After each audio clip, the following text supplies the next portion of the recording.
ازہری ہو جائے گا، کیا پتا تھا یہ علاقہ ازہری ہو جائے گا۔ معزز سامعین کرام، خطبہ کے بعد میں نے جس آیت مقدسہ کو اپنا موضوع سخن بنایا،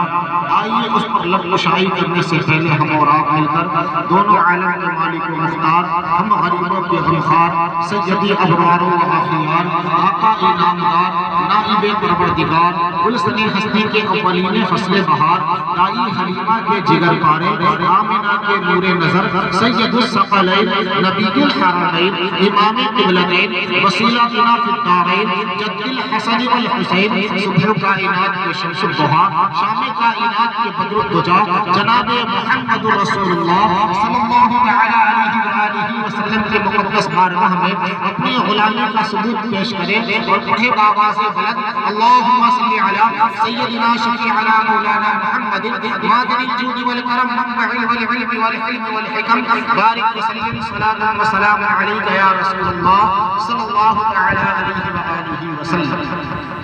اللہ تبارک و تعالی اپنے قرآن مقدس میں ارشاد فرماتا ہے فَاسْأَلُوا أَهْلَ الذِّكْرِ إِن كُنتُمْ لَا تَعْلَمُونَ کہ اے لوگو تمہیں جو نہیں معلوم ہے وہ علم والوں سے پوچھو۔ اے لوگو تمہیں جو چیز جو بات نہیں معلوم ہے وہ علم والوں سے یعنی عالموں سے پوچھو۔ اس کی وضاحت کرنے سے پہلے آپ لوگ بڑے ہی خوش نصیب ہیں، آپ لوگوں کو میں مبارکباد دیتا ہوں، اس لیے مبارکباد دے رہا ہوں کہ جس عظیم ہستی کا آپ تمامی حضرات نے مل کر عرس منا رہے ہیں، جن کی یاد کو تازہ کر رہے ہیں، اسی بابرکت ہستی کا مرید ہوں میں، اس لیے میں آپ تمامی حضرات کا تہہ دل سے شکر ادا کر رہا ہوں کہ آپ تمامی حضرات نے ہمارے پیر و مرشد کی یاد میں اس محفل کو سجایا ہے اور اس میں بولنے کے لیے اس ناچیز کو بلایا ہے۔ اس لیے میں دل سے آپ لوگوں کا شکر گزار ہوں کہ اللہ تبارک و تعالیٰ آپ کے دلوں میں آپ کی سانسیں جب تک چلتی رہے اور آپ کی نسلیں بڑھتی رہے، آپ کے نسلوں کے دلوں میں بھی اور صبح قیامت تک آپ کی نسلیں چلے، ان کے دلوں میں اعلیٰ حضرت امام احمد رضا امام عشق و محبت، امام احمد رضا خان فاضل بریلوی کی محبت، ان کے جانشین حضور مفتی اعظم ہند کی محبت اور ان کے جانشین حضور تاج الشریعہ علیہ الرحمہ کی محبت آپ تمامی حضرات کے دلوں میں اور آپ کے آنے والے نسل کے دلوں میں اللہ تبارک و تعالیٰ آیا قیامت تک یعنی ان کے دلوں میں یہ محبت عطا فرمائے۔ اور یہ آپ تمامی حضرات حقیقتاً بولوں آپ لوگ یعنی اتنے سنجیدگی کے ساتھ سن رہے ہیں، ہمیں بڑی خوشی حاصل ہو رہی ہے کہ دل میں اتنا تو یعنی خوش ہو رہا ہوں میں کہ یعنی دل میں کہ آپ تمامی حضرات اتنے ادب و احترام کے ساتھ خوش اخلاقی کے ساتھ حضور تاج الشریعہ کی یاد کو اور ان کی باتوں کو، ان کی جو زندگی کے کچھ اقسام ہمارے حضرت نے جو بتائے ہیں وہ آپ نے بڑی ہی سنجیدگی کے ساتھ سنے اور الحمدللہ مجھے یقین ہے کہ جو بات کو آپ سنیں گے اس پر عمل بھی کریں گے اور اپنی زندگی کے اندر انقلاب بھی پیدا کریں گے۔ اور اللہ تبارک و تعالیٰ نے ارشاد فرمایا فَاسْأَلُوا أَهْلَ الذِّكْرِ إِن كُنتُمْ لَا تَعْلَمُونَ کہ علم والوں سے یعنی جب تم نہیں جانتے ہو وہ چیزیں سیکھو۔ تو معزز سامعین کرام اب کیا نہیں جانتے ہیں؟ اللہ ماشاءاللہ میں سب کی بات نہیں کہتا ہوں، اکثر و بیشتر انسان زندگی کس طریقے سے گزارنی چاہیے انہیں وہ نہیں معلوم۔ بظاہر ہم مسلمان ہیں، اللہ تبارک و تعالیٰ کا کروڑوں احسان ہے، اللہ تبارک و تعالیٰ کا ہم جتنا شکر ادا کریں کم ہے، اس لیے کہ اللہ تبارک و تعالیٰ نے ہمیں مسلمان بنایا ہے، مسلمان بنایا ہے۔ اس کے بعد یعنی اللہ تبارک و تعالیٰ کا ہم شکر ادا کریں کہ مسلمان بنانے کے بعد یعنی اپنے محبوب کا امتی بنایا ہے، اپنے محبوب کا امتی بنایا ہے، اور اس سے بھی زیادہ ہم شکر یہ ادا کریں کہ اس کے بعد اللہ تبارک و تعالیٰ نے اپنے محبوب کا عاشق بنایا ہے۔ اپنے امتی تو بہت ہے مگر عاشق بنایا ہے۔ یہ رب کا بہت بڑا احسان ہے ہمارے اوپر کہ اللہ تبارک و تعالیٰ نے ہمیں اپنے محبوب کے امتی میں عاشق رسول بنا کر، اس لیے کہ اگر ہم عاشق رسول نہیں ہوتے تو آج یہ محفل ہم نہیں سکتے، عاشق رسول اگر نہیں ہوتے تو یہ محفل آج ہم نہیں سجاتے۔ یہ عشق رسول دل میں ہونے کی یہ دلیل ہے کہ ہم یعنی اس محفل کو سجائے ہیں، یہ اس کی دلیل ہے کہ ہم عاشق رسول ہیں۔ اور مسلمانوں آپ تمامی حضرات نے مل کر اس محفل کو سجایا. بہت بہت اللہ تبارک و تعالیٰ سے یہ دعا کرتا ہوں کہ اللہ تبارک و تعالیٰ کل قیامت کے دن اسی محفل کے ذریعے اللہ تبارک و تعالیٰ ہماری بخشش عطا فرمائے. اسی محفل کے ذریعے اللہ تبارک و تعالیٰ ہمارے گناہوں کو معاف فرمائے. اس لیے کہ ہم صبح و شام نظروں سے، قدموں سے، ہاتھوں سے رات و دن گناہوں میں ملوث رہتے ہیں. تو میں ساتھ ہی ساتھ اس عرس کے موقع پر میں کچھ یہ باتیں آپ کے نگاہوں کے سامنے رکھنے کی جسارت کروں گا کہ آپ تمامی حضرات کی کچھ اصلاح بھی ہو جائے، اور حضور تاج الشریعہ کے فیضان کی برکت سے اگر آپ اس پر عمل کر لیں گے تو اللہ تبارک و تعالیٰ اس کے ذریعے اور حضور تاج الشریعہ کے فیضان کے ذریعے ہماری اور آپ کی دونوں کی بخشش فرمائے. اس لیے کہ یہ جو ابھی جس طریقے سے دنیا کا ماحول ہے، دنیا کا جو نظریہ ہے، دنیا کی جو سوچ ہے، سمجھ ہے، آج یعنی آپ سوشل میڈیا پر آئے دن آپ ایک چیز یعنی آپ کے موبائل پر آتی ہوگی، ایک میسیج آتا ہوگا کہ آج ہماری بہنیں، آج ہماری مائیں کسی غیر مسلم کے ساتھ لب کے اعتبار سے، لب کے نظریے کے اعتبار سے، محبت اور عشق کے اعتبار سے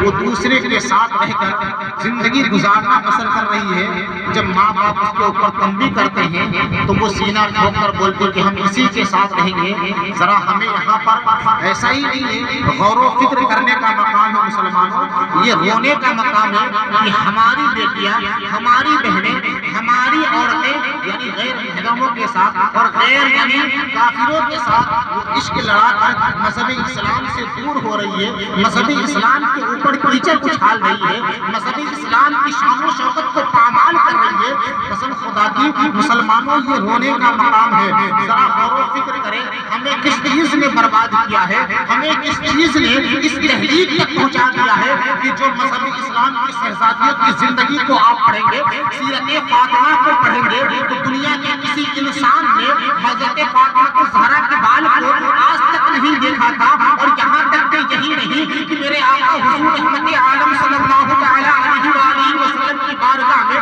حضرت جبریل امی آتے ہیں، آنے کے بعد کہتے ہیں کہ یا رسول اللہ صلی اللہ تعالی علیہ وآلہ وسلم ہم نے حضرت آدم علیہ السلام کی امت کو جہنم میں دیکھا ہے، حضرت عیسیٰ علیہ السلام کی امت کو جہنم میں دیکھا ہے، حضرت زکریا علیہ السلام کی امت کو جہنم میں دیکھا ہے، حضرت موسیٰ علیہ السلام کی امت کو جہنم میں دیکھا ہے، حضرت عیسیٰ علیہ السلام کی امت کو جہنم میں دیکھا ہے. یعنی یہاں تک کہ حضرت عیسیٰ علیہ السلام تک جب میرے آقا حضور صلی اللہ تعالی علیہ وسلم کو سنایا گیا، حضرت جبریل امی بتائے جا رہے ہیں، حضرت آدم سے لے کر حضرت عیسیٰ تک تمام نبیوں کا ذکر کیا اور کہنے لگا کہ ہم نے سب کی امت کو جہنم میں دیکھا ہے. اس کے بعد حضرت جبریل امی خاموش ہو جاتے ہیں. خاموش ہو جانے کے بعد میرے آقا ارشاد فرماتے ہیں اے جبریل امی خاموش کیوں ہو گئے ہو؟ ذرا یہ تو بتاؤ کہ میرے بھی امت کو تم نے جہنم میں دیکھا ہے. حضرت جبریل امی نے جیسے ہی یہ بات سنا کہ میرے آقا پوچھ رہے ہیں، اس کے باوجود بھی حضرت جبریل امی بتا نہیں رہے. تھوڑی دیر کے بعد پھر کہتے ہیں کہ جبریل تم بول کیوں نہیں رہے ہو؟ کیا میرے امت کو بھی تم نے جہنم میں دیکھا ہے؟ حضرت جبریل امی اپنے سر کو اٹھاتے ہیں، اٹھانے کے بعد کہتے ہیں ہاں یا رسول اللہ ہم نے آپ کی امت کو بھی جہنم میں دیکھا ہے. اتنا سننا تھا نبی کائنات ہم اپنے یعنی آقا اپنے گھر سے نکلتے ہیں، نکلنے کے بعد مدینے سے باہر چلے جاتے ہیں، ایک جنگل کے اندر جاتے ہیں. جنگل کے اندر جانے کے بعد پتھر کے اوپر اپنے سر کو رکھ دیتے ہیں اور روتے ہیں پروردگار عالم میری امت کو بخش دے، میری امت کے خطا کو معاف کر دے، ان کے گناہوں کو معاف فرما دے. اللہ تبارک و تعالیٰ کی بارگاہ میں نبی آخر زمان رو رو کر دعا کر رہے ہیں. حضرت ابوبکر صدیق نے جیسے ہی حضور صلی اللہ تعالی علیہ وسلم کو مدینے کے اندر نہیں پایا وہ بے چین ہو گئے، بے قرار ہو گئے کہ حضور صلی اللہ تعالی علیہ وسلم کہاں ہے. حضرت ابوبکر صدیق نے حضرت عمر فاروق کے پاس گئے، کیا تم نے حضور صلی اللہ تعالی علیہ وسلم کو دیکھا ہے؟ حضرت عمر فاروق کہتے ہیں نہیں. وہ عثمان غنی کے پاس گئے، مولا کائنات کے پاس گئے. اس کے بعد حضرت سلمان فارسی کے پاس گئے. ایک کے بعد مدینے کے گلیوں کے اندر یہ یعنی شورا ہو گیا کہ نبی آخر زمان مدینے میں نہیں ہے، یعنی کسی صحابی کو بتائے بھی نہیں ہے اور کہاں چلے گئے ہیں. سب صحابی بے قرار ہیں، سب صحابی پریشان ہیں کہ واقعی میں حضور صلی اللہ تعالی علیہ وسلم مدینہ منورہ کے اندر نہیں ہے. تو حضرت ابوبکر صدیق نے کہا کہ دیکھو کچھ لوگ اس طرف جاؤ، کچھ لوگ اس طرف جاؤ. حضرت ابوبکر صدیق جنگل کی طرف چلے گئے اور یعنی یہی نہیں بلکہ حضور صلی اللہ تعالیٰ علیہ وسلم کو صحابہ کرام اگر تلاش کرتے ہیں وہ اس طریقے سے کرتے ہیں. شاید اس کی ترجمانی کی اس انداز سے کرتا ہے کہ ضیا ملتی ہے دنیا کو نبی کے روح انور سے کہ دنیا کی جو خوبصورتی ہے وہ نبی کے جسم، نبی کی جو صورت ہے نا، میرے آقا کا جو چہرہ ہے نا، اس کا صدقہ یعنی دنیا کو چمک ملی ہے کہ ضیا ملتی ہے دنیا کو نبی کے روح انور سے. ہوا روشن زمانہ آمد محبوب داور سے اور صحابہ جان لیتے تھے ادھر سے آپ گزرے ہیں عجب خوشبو نکلتی تھی نبی کے جسم اطہر سے. اور غریبوں کو حقارت سے نہ دیکھو اے امیروں تم غریبی ہم نے پائی ہے رسول اللہ. سبحان اللہ، بے شک سبحان اللہ. غریبی ہم نے پائی ہے رسول اللہ کے گھر سے. حضرت ابوبکر صدیق یعنی اس خوشبو کو سونگھتے ہوئے مدینے سے باہر نکلتے ہیں. نکلنے کے بعد جیسے ہی باہر نکلتے ہیں تو ایک چرواہا جو بکری چرا رہا تھا، بکریوں کو چرا رہا تھا، ان سے یعنی حضرت ابوبکر صدیق پوچھتے ہیں کہ ذرا بتاؤ تو صحیح کیا اس راستے سے یا اس طرف ہمارے آقا کو تم نے دیکھا ہے؟ اب وہ یہودی تھا، اس کو کیا معلوم کہ ان کے آقا کون ہیں. جیسے ہی ان سے پوچھتے ہیں تو وہ انسان کہتا ہے کہ دیکھو تمہارے آقا کون ہے مجھے نہیں معلوم ہے، مگر اتنا معلوم ہے کہ سامنے جو جنگل دکھ رہا ہے نا اس کے اندر ایک بزرگ شخصیت ہے وہ پتھر پر اپنے سر کو رکھ کر رو رو کر اپنے رب کو منا رہا ہے اور کہہ رہا ہے کہ میرے امت کو بخش دے. حضرت ابوبکر صدیق نے جیسے ہی سنا، سننے کے بعد کہنے لگا یہ کوئی اور نہیں ہو سکتا ہے، یہ میرے آقا ہی ہو سکتے ہیں. ان کے قریب جاتے ہیں، جنگل کے اندر داخل ہوتے ہیں، حضور کی بارگاہ میں عرض کرتے ہیں السلام علیکم یا ایھا النبی. جیسے ہی سلام کرتے ہیں سلام کا جواب نہیں ملتا ہے. کئی مرتبہ سلام کرتے ہیں سلام کا جواب نہیں ملتا ہے. حضرت ابوبکر صدیق واپس آتے ہیں، حضرت عمر فاروق کو بتاتے ہیں کہ میں نے حضور صلی اللہ تعالیٰ علیہ وسلم کو ڈھونڈ لیا ہے، تلاش کر لیا ہے، مگر وہ سجدے کے اندر ہے. میں نے کئی مرتبہ سلام کیا، سلام کا کوئی جواب نہیں ملا. حضرت عمر فاروق کہتے ہیں کہ اگر ایک بات ہے، اگر سلام کا جواب نہیں دیا تو ایسا لگ رہا ہے کہ میرے آقا کوئی گہرے سجدے کے اندر ہے، کوئی گہرے پریشانی کے اندر ہے، اس لیے آپ کے سلام کا جواب نہیں دیا ہے. مگر ہم چلو فاطمہ کے گھر پہ چلتے ہیں، ہم فاطمہ کے گھر پر چلتے ہیں. فاطمہ اگر سلام کرے گی، اگر فاطمہ کلام کرے گی تو اس وقت یعنی نبی آخر الزمان ان کے سلام کو نہیں ٹالیں گے، ان کا جواب ضرور دیں گے. اتنا کہنے کے بعد سب صحابہ کرام آپس میں مشورہ کرنے کے بعد حضرت خاتون جنت حضرت فاطمہ زہرا کے گھر پر جاتے ہیں. جانے کے بعد کہتی ہے کہ بی بی ایسی بات ہے کہ حضور صلی اللہ تعالیٰ علیہ وسلم مدینے سے باہر جنگل کے اندر ہے اور ایک پتھر پر سر رکھ کر رو رہے ہیں. وہ پتھر پورا بھیگ گیا ہوا ہے، یہاں تک کہ چہرے پر جو داڑھی کے اوپر سے یعنی آنسو کے ٹکڑے، آنسو کے یعنی قطرے گر رہے ہیں. جیسے اس کا کہنا تھا حضرت فاطمہ کو زہرا جیسے ہی سنی بے قرار ہو گئی، پریشان ہو گئی، بولے چلو کدھر ہے. حضرت فاطمہ کو زہرا نقاب کے اندر لپٹی ہوئی مدینہ منورہ